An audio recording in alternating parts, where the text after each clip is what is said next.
10ನೇ ದಿನವೂ ಕದನ ವಿರಾಮವನ್ನು ಉಲ್ಲಂಘಿಸ್ತಾ ಇದೆ ಪಾಕ್. 8 ವಲಯಗಳಲ್ಲಿ ಅಪ್ರಚೋದಿತ ಗುಂಡಿನ ದಾಳಿ ಮಾಡಲಾಗಿದೆ.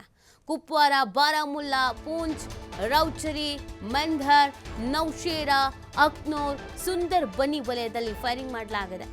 ಈವರೆಗೆ 33 ಬಾರಿ ಕದನ ವಿರಾಮವನ್ನು ಉಲ್ಲಂಘಿಸ್ತಾ ಇದೆ ಪಾಕ್. ಪ್ರತಿನಿತ್ಯವೂ ಕೂಡ ಗುಂಡಿನ ದಾಳಿಯನ್ನು ಮಾಡಲಾಗ್ತಾ ಇದೆ ಗಡಿಯಲ್ಲಿ. ಇದೀಗ 10ನೇ ದಿನವೂ ಕೂಡ ಕದನ ವಿರಾಮವನ್ನು ಉಲ್ಲಂಘಿಸ್ತಾ ಇದೆ ಪಾಕ್.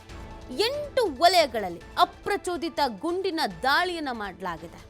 ಗಡಿ ಭಾಗದ ಪ್ರಮುಖ ಜಿಲ್ಲೆಗಳಲ್ಲಿ ಕುಪ್ವಾರ, ಬಾರಾಮುಲ್ಲಾ, ಪೂಂಚ್, ರೌಚರಿ, ಮೆಂಧರ್, ನೌಶೇರಾ, ಅಕ್ನೂರ್, ಸುಂದರ್ ಬನಿ ಈ ವಲಯಗಳಲ್ಲಿ ನಿತ್ಯವೂ ಕೂಡ ಫೈರಿಂಗನ್ನು ಮಾಡಲಾಗ್ತಾ ಇರೋದು.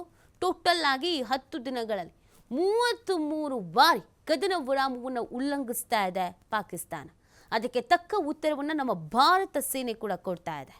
ಈ ಯಾವಾಗ ಗುಂಡಿನ ದಾಳಿ ಆಗಿದೆಯೋ, ಅಪ್ರಚೋದಿತ ಗುಂಡಿನ ದಾಳಿ ಆಗಿದೆಯೋ, ಆಗೆಲ್ಲವೂ ಕೂಡ ನಮ್ಮ ಸೇನೆಯೂ ಕೂಡ ತಕ್ಕ ಉತ್ತರವನ್ನು ಕೊಟ್ಟಿದೆ.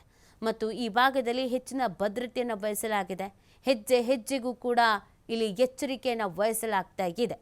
8 ವಲಯಗಳನ್ನು ಟಾರ್ಗೆಟ್ ಮಾಡಿಕೊಂಡು ಈ ಅಪ್ರಚೋದಿತ ಗುಂಡಿನ ದಾಳಿಯನ್ನು ಪಾಕಿಸ್ತಾನ ಮಾಡ್ತಾ ಇರುವಂಥದ್ದು. ಒಪ್ಪಂದಗಳು ಏನಿದ್ವು ಆ ಒಪ್ಪಂದಗಳನ್ನು ಬ್ರೇಕ್ ಮಾಡ್ತಾ ಇದೆ, ಉಲ್ಲಂಘಿಸ್ತಾ ಇದೆ. ಆದರೂ ಕೂಡ ಯುದ್ಧ ಬೇಡ ಅಂತ ಕೇಳ್ಕೊಳ್ತಾ ಇದೆ. 10ನೇ ದಿನವೂ ಕೂಡ ಕದನ ವಿರಾಮವನ್ನು ಉಲ್ಲಂಘಿಸಲಾಗತ್ತೆ. ಆದರೆ ಯುದ್ಧ ಬೇಡ ಅಂತ ಕೇಳ್ಕೊಳ್ತಾ ಇರೋದು. 8 ವಲಯಗಳನ್ನು ಟಾರ್ಗೆಟ್ ಮಾಡಲಾಗಿದೆ. ಡೇ 1ನಿಂದಲೂ ಕೂಡ ಅಲ್ಲಿ ಈ ಗುಂಡಿನ ಚಕಮಕಿ ಆಗ್ತಾ ಇರೋದು.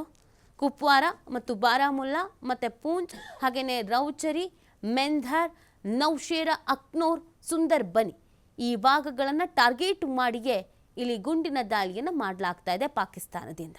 ಅದಕ್ಕೆ ನಮ್ಮ ಭಾರತ ಸೇನೆ ಕೂಡ ತಕ್ಕ ಉತ್ತರವನ್ನು ಕೊಡ್ತಾ ಇದೆ.